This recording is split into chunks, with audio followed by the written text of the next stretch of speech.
बच्चों, तो आज मैं एक फिर से नया टॉपिक लेके आई हूँ, complex number. Complex number mathematical part का एक टॉपिक है। तो 10th क्लास तक तो हमें नहीं पढ़ना है, 11 से पढ़ना है कॉम्प्लेक्स नंबर। तो कॉम्प्लेक्स नंबर में हम सीखेंगे कि कॉम्प्लेक्स नंबर क्यों जरूरी है हमारे लिए, कॉम्प्लेक्स नंबर का इंट्रोडक्शन देखेंगे और मीनिंग ऑफ आयोटा ये समझेंगे। तो आखिर हमें फिजिक्स में कॉम्प्लेक्स की क्या जरूरत है।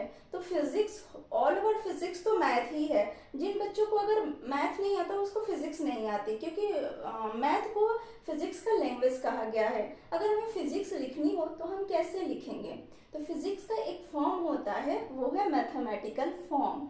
तो कहा जाता है mathematics is the language of physics. जैसे अगर हमें हिंदी लिखना हो तो हम हिंदी को ऐसे लिखते हैं, हिंदी।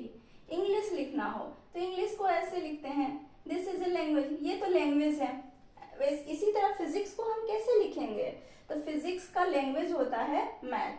तो mathematics is the language of physics. तो फिजिक्स के बच्चों को ज़्यादा से ज़्यादा मैथ आनी चाहिए। अगर जिन बच्चों को फिजिक्स में इंटरेस्ट है तो उनको मैथ पे फोकस करनी चाहिए, और मैथ उनको बहुत बहुत अच्छा आना चाहिए, क्योंकि अगर रिसर्च फील्ड में जाना चाहते हैं वहाँ भी मैथमेटिक्स तो नेसेसरी, मतलब मैथ बहुत ज़्यादा इम्पोर्टेंट है। तो मैथ में फोकस करें। तो कॉम्प्लेक्स नंबर हम पूरा बेसिक लेवल से मैं कॉम्प्लेक्स बता रही हूँ। तो हम 10th क्लास में क्वाड्रिक इक्वेशन पढ़ते थे। ये क्वाड्रिक इक्वेशन आप लोगों को पता होगा, ये क्वाड्रिक इक्वेशन है। क्वाड्रिक इक्वेशन से आता है एक डिस्क्रिमिनेंट फॉर्मूला आता है, जहां हम अगर लेस देन 0 आता था तो इसको हम इमेजिनरी नंबर लिखते थे। ठीक है, जैसे कि हम मान लेते हैं कि कोई इक्वेशन है। अगर हम मान लेते हैं ये इक्वेशन है एक्स स्क्वायर प्लस 1 इक्वेशन है, तो इसको अगर हम सॉल्व करते हैं तो क्या आता है, x square equal to -1। Okay, यही आएगा, एक्स स्क्वायर इक्वल टू -1। अब इसको और हम सॉल्व करते हैं तो क्या आता है, एक्स इक्वल टू √-1। तो इसको हम 10th क्लास तक इसका कोई वैल्यू नहीं था, इसको हम एज इट इज ऐसे ही लिख देते थे, क्योंकि इसका कोई वैल्यू नहीं था, √-1 को कुछ नहीं। लेकिन मैथमेटिशियन ने इसको एक नाम दिया, जो कॉम्प्लेक्स लाए तो इसको एक नाम मिला। इसको हम बोलते हैं iota. This is a imaginary number. Mathematician ने बहुत शोध किया, बहुत शोध करके इसका नाम आयोटा रखा, जिसे हम इमेजिनरी नंबर कहते हैं।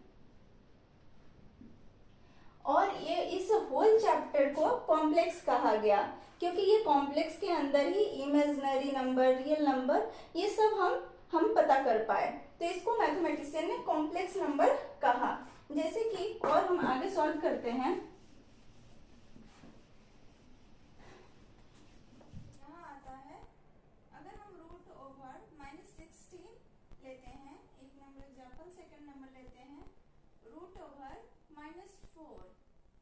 ठीक है, तो इसको हम कॉम्प्लेक्स में अगर करेंगे तो कैसे करेंगे, इसका कॉम्प्लेक्स में करेंगे तो क्या होगा, ये √16 इंटू -1, क्योंकि ये माइनस को हमने अलग कर दिया, आयोटा को हमने अलग कर दिया। तो इसको हम कैसे लिख सकते हैं, ये क्या हो गया, 4 इंटू, इसको लिखेंगे आयोटा, जो हमने पढ़ा कि इसको हम आयोटा कहते हैं। इसका मैथमेटिशियन ने शोध करके निकाला कि √-1 को तो पहले कुछ नहीं कहा जाता था, लेकिन साइंटिस्ट ने इसको आयोटा नाम दिया, तो इसको आयोटा। तो ये क्या हो गया, ये रियल नंबर और ये imaginary number.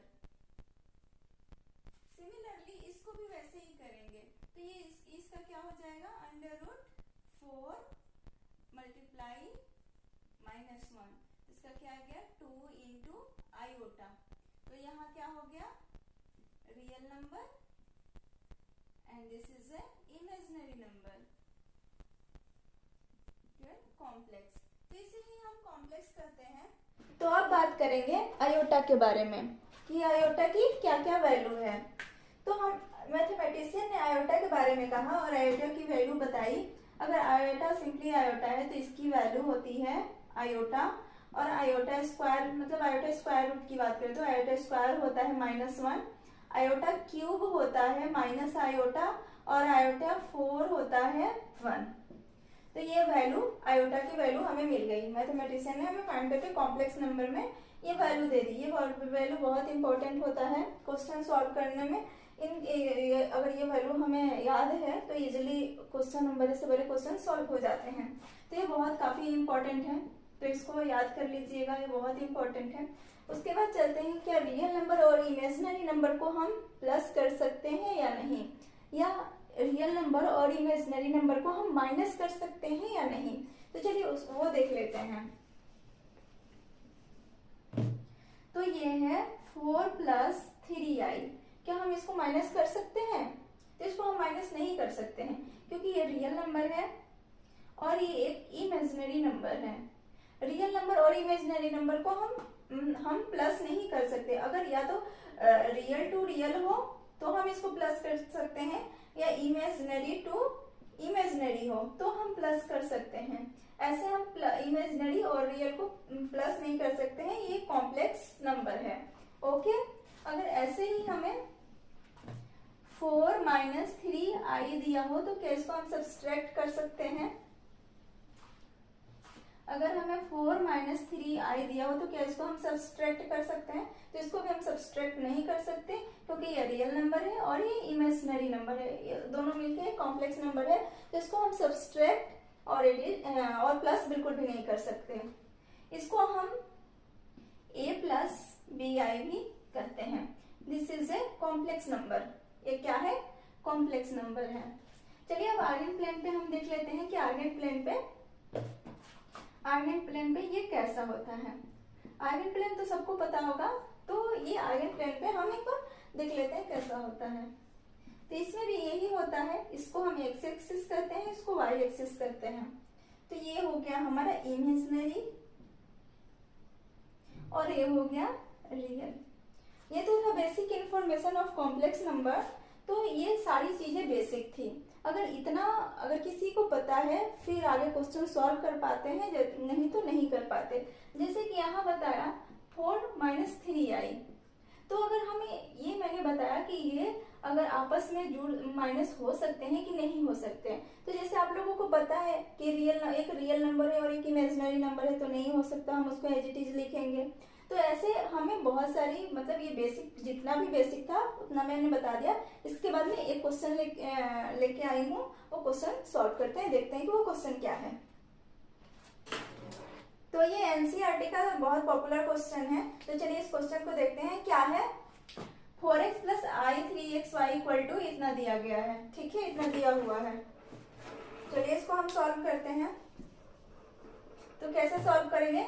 Real to real, imaginary to imaginary. तो यहाँ रियल पार्ट में क्या दिया हुआ है? 3। तो 4x = क्या है? 3 है। तो यहाँ x = क्या हो गया? 3/4। अब यहाँ देखते हैं इमेजिनरी, इस इमेजिनरी पार्ट में है, तो ये क्या दिया है? 3x - y = -6 दिया हुआ है। तो इसको हम कैसे करेंगे? 3 और ये x की वैल्यू को यहाँ पुट कर देंगे। 3 × 4 - y = -6, ठीक है। तो ये क्या होगा? 9/4 -6। अब 6 को इधर लेके आएंगे तो क्या होगा? 4 6। तो ये कितना आया? ये आएगा 33/4। ये हमें x की वैल्यू मिल गई और यहाँ y की वैल्यू हमें मिल गई। तो हमसे पूछा क्या था? Then find the value of x and y।